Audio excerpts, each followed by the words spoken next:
उसके विषय में मैं क्या बोलूं, मुझे कुछ समझ नहीं आ रहा है, लेकिन मैं कुछ तकनीकी तथ्य रखना चाहता हूं आप सभी के समक्ष कि हिंदी भाषा दुनिया की सर्वश्रेष्ठ और सबसे अच्छी भाषा क्यों है, क्यों इस पर बल देना चाहिए। मैं ये नहीं कह रहा हूं कि आप दूसरी भाषाएं ना पढ़ें, हर भाषा को सीखें, लेकिन हिंदी को आगे बढ़ाने के लिए सीखें।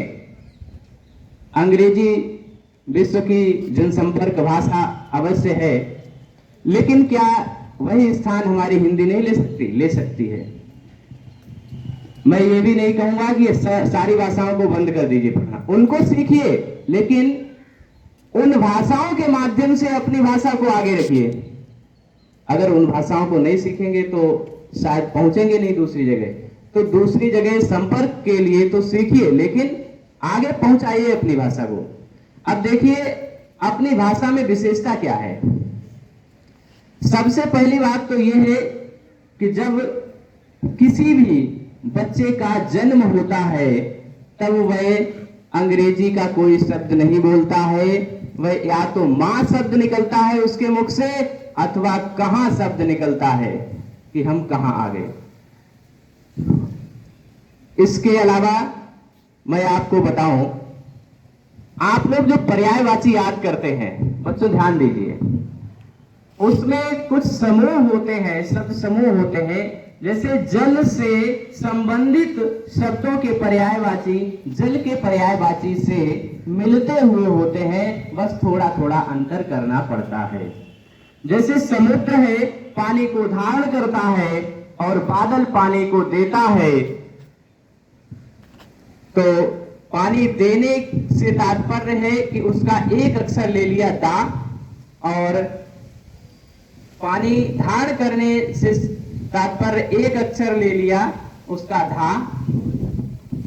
जैसे पानी का पर्यायवाची नीर है, तोय है, अंब है, वारी है, पंख है, उसी तरह से अगर आप दा अक्षर को जोड़ते जाएंगे उसके पर्यायवाची में, तो बादल के पर्यायवाची बनते जाएंगे, और अगर आप जा जोड़ते जाएंगे तो कमल के पर्यायवाची बनते जाएंगे, क्योंकि कमल पानी में जन्म लेता है, जन्म लेने से जा अक्षर को ले लिया।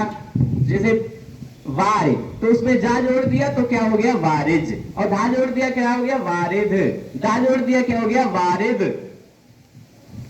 इस प्रकार से तो हम कह सकते हैं कि हिंदी भाषा बहुत ही महत्वपूर्ण भाषा है, और इसको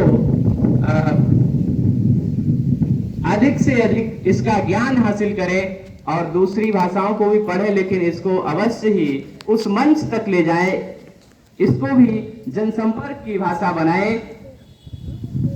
मैं हमेशा एक कविता लिखता हूं हिंदी में, हर साल एक कविता लिखता हूं, तो इस बार भी मैंने एक कविता लिखी है, छोटी सी, आपको मैं सुनाता हूं। हालांकि मेरी आवाज जो है बहुत मधुर नहीं है, लेकिन फिर भी मैं कोशिश करता हूं आपको सुनाने की। बस 1 मिनट की कविता है।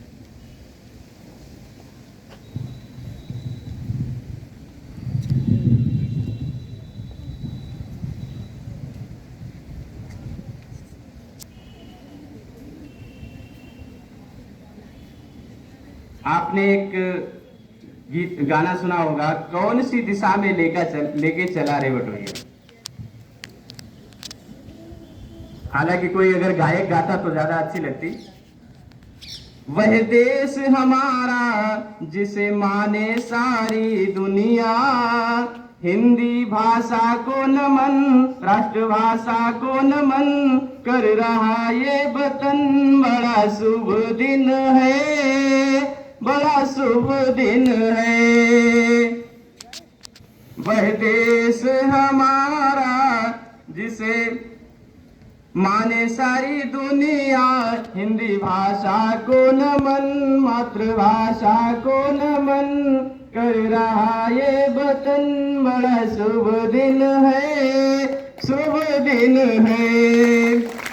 राज करेगी हिंदी दुनिया पर, कुछ ऐसा करो प्रयास हो, कुछ ऐसा करो प्रयास हो, इस धरती से उस अंबर तक हिंदी का एहसास हो, हिंदी का एहसास हो।